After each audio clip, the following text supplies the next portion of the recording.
You so much for that very kind introduction. And as I was listening to the panelists, I really resonated with many of the points. And Robert, just to your point about reclaiming your name, boy, that brings up lots of memory and history and stories. And Nadine, to the notion where people say, when you raise these issues that matter so much to your personhood and to your identity, I get accused of being uncompromising. I'm emotional, and almost irradical, right? And so, and that is the stereotype that goes on. So before I make further comments, let me just say that I'm zooming in from the Musqueam, Squamish, and Tsleil-Waututh peoples unceded Coast Salish territories.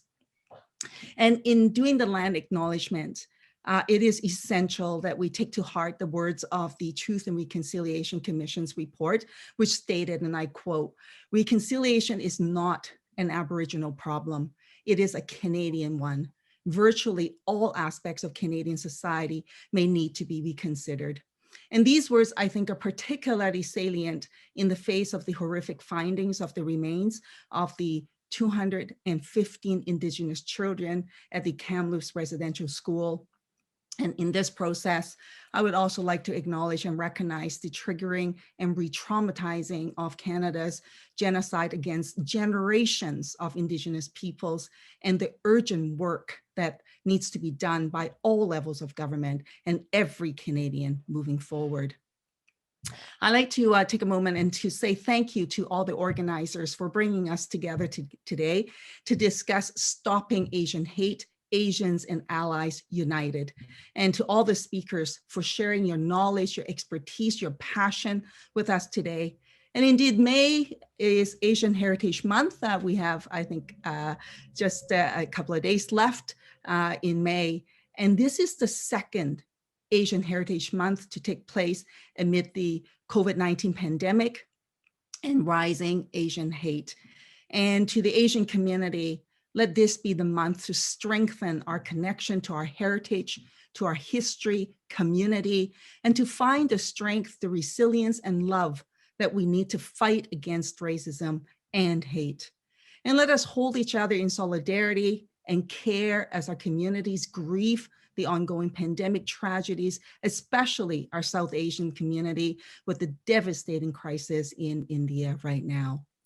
Inclusion and justice means that all entities required for dignified living, such as income, healthcare, and housing, are accessible, and that essential workers on the front lines, including migrant workers, are recognized and protected.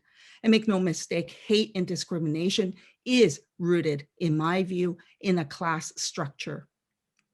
The goal of systemic racism is aimed at keeping people down. What is the purpose of laws that says you cannot enter into various professions, that says you cannot own property? Slavery, it is about denigrating the person, stopping them from rising up. And since the beginning of the pandemic, and there has been public actions and calls against anti-Asian violence and racism, mass public protest movements against police violence, and to say that Black Lives Matter, rallies to call for justice for migrant workers, and for people gathering in the streets to protect resource extraction and development taking place on unceded Indigenous land without free, prior, informed consent, and calling for a true reconciliation that dismantles colonial institutions and laws. Transformative changes are needed in our laws, government and institutions to reconcile and to make reparation for Canada's colonial history, to root out systemic discrimination, and that includes the need to eliminate the root causes of poverty and inequality. Equality of rights is supposed to be at the core of Canadian law, as enshrined in our charter, and yet this is not the reality, and for far too many people. People do not have equal access to housing. There is no national rights-based approach to housing, and there is no national urban Indigenous housing plan that is by Indigenous people for Indigenous people. Law enforcement disproportionately affect Black and Indigenous peoples. People living with addictions cannot access the healthcare that they need and instead are often criminalized. People do not enjoy equitable access to prevention, mental health, and addiction supports. And the chronic underfunding and defunding of these services is a sample of systemic racism that exists within government. Canada must take bold action to tackle systemic racism and recognize that racial disparities in education and learning, employment, food and water security, health and child welfare, housing and homelessness, income and social assistance, immigration and newcomer settlement, justice and policing, and poverty are persistent and real. To improve safety for members of our community, we must invest in people.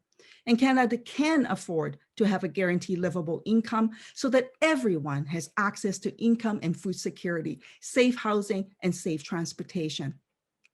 The Atlanta incident is a reminder of the intersections and the deadly effects of not only racism, but also misogyny. We must also address policy issues that increase people's vulnerability to violence, including decriminalizing sex work and fighting against stigma against sex workers. While we're often tempted to think that racism is a problem confined in the United States, and yes, Trump was a problem, make no mistake about that, and he elevated that. But the truth is, racist verbal and physical attacks for Asian Canadians are on a sharp rise. And according to Bloomberg, Vancouver is the Asian hate capital of North America. In Vancouver, as has been mentioned, anti-Asian hate crimes went up 717%. And every attack is aimed at stripping us of our sense of safety and dignity. And it is a clear message to say that we are not wanted and that we do not belong. Now, I'm glad that we are making some effort in addressing these issues, and that in the House of Commons, I was able to get a unanimous motion adopted that called on the government to include anti-Asian racism in Canada's anti-racism strategy and all anti-racism policies and programs. What we do need, as has been mentioned by the NGOs, and I'm so grateful for the work that they do, we need to ensure NGOs are provided the resources that they need to fight against Asian hate and to provide support to victims.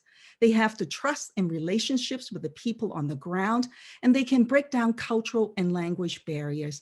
But they can't be doing this work off the side of their desks.